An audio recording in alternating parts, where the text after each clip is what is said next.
இந்த வீடியோவில் zoom tool ஃப்ளைஅவுட் பற்றி பார்க்க போகிறோம். அதுக்கு ஜூம் டூலை கிளிக் பண்ணி ஹோல்ட் பண்ணிங்கன்னா ஃப்ளைஅவுட் ஓப்பன் ஆகும். கிளிக் பண்ணி ட்ராக் பண்ணிங்கன்னா ஜூம் டூல் ஃப்ளைஅவுட் வந்து ஸ்டாண்டர்டாக க்ரியேட் ஆகிக்கும். இந்த இதில் 2 டூல் இருக்குது. First one zoom tool, second one hand tool. நம்ம வந்து ஜூம் டூலை பற்றி பார்க்கலாம். அதுக்கு ரெக்டாங்கிள் வரைஞ்சிக்கிறோம்.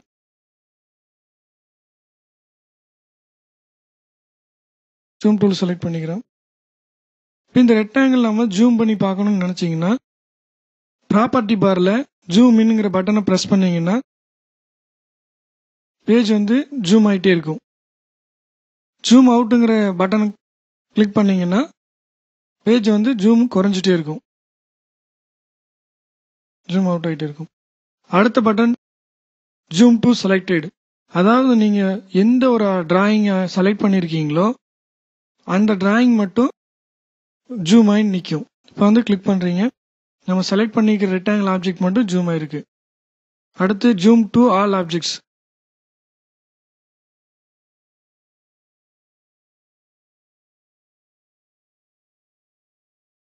நீங்கள் எவ்வளோ ஆப்ஜெக்ட் வரைஞ்சிருந்தாலும்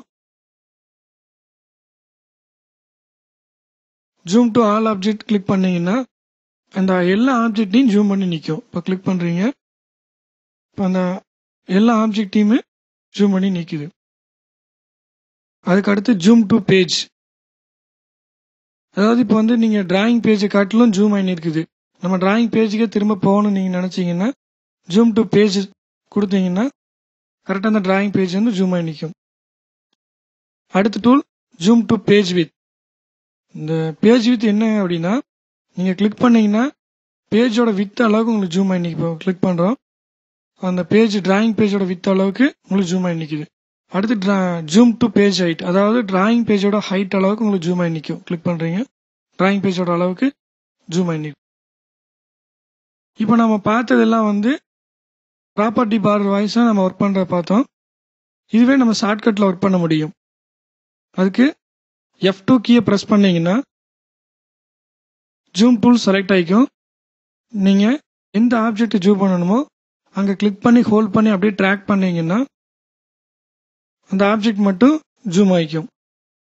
இது ஜூம் அவுட் பண்ணணும்னா F3 பட்டனை கிளிக் பண்ணீங்கன்னா ஜூம் அவுட் ஆகும். இப்போ ஜூம் டு ஆல் ஆப்ஜெக்ட்ஸ் உங்களுக்கு வரணும்னு நீங்கள் நினச்சிங்கன்னா F4 ப்ரெஸ் பண்ணீங்கன்னா ஜூம் டு ஆல் ஆப்ஜெக்ட் வரும். அதுவே ஜூம் டு பேஜ், அதாவது உங்களுக்கு டிராயிங் பேஜ் அளவு எப்படின்னா அளவு இருக்கோ அதே அளவு வரணும்னு நீங்கள் நினச்சிங்கன்னா ஷிஃப்ட் F4. உங்களுக்கு வந்து டிராயிங் பேஜ் வந்து ஃபுல் பேஜ் வியூ தெரியும். நீங்கள் செலக்ட் பண்ண ஆப்ஜெக்ட் மட்டும் ஜூம் பண்ணணும்னு நினச்சிங்கன்னா அதுக்கு டேப் கீ ப்ரெஸ் பண்ணிங்கன்னா ஆப்ஜெக்ட் செலக்ட் ஆகும். இன்னும் எந்த ஆப்ஜெக்ட் வேணாலும் டேப் கீ ப்ரெஸ் பண்ணிங்கன்னா கண்டினியூவாக மாறி மாறி செலக்ட் ஆகிட்டே இருக்கும். அந்த ரெக்டாங்கிள் நம்ம செலக்ட் பண்ணியிருக்கோம். ஷிஃப்ட் ப்ளஸ் F2 நீங்கள் செலக்ட் பண்ண ஆப்ஜெக்ட் மட்டும் ஜூம் ஆகி நிற்கும். அதுக்கு அடுத்த டூலாக இருக்கிறது வந்து ஹேண்ட் டூல். இந்த ஹேண்ட் டூல் எதற்காகனா நம்ம பேஜ் வந்து எவ்வளோ ஜூம் பண்ணி வச்சிருந்தாலும் அதை அப்படியே நகர்த்தி பார்த்துக்க யூஸ் ஆகும். கிட்டத்தட்ட இதுவும் ஸ்க்ரால் பாரும் ஒரே வேலை தான் பண்ணும்.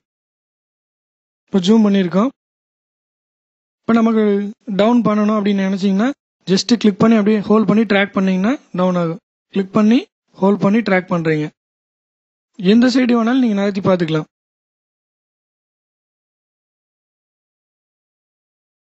இதுக்கு தான் ஹேண்ட் யூஸ் ஆகுது. இதோட ஷார்ட்கட் வந்து H.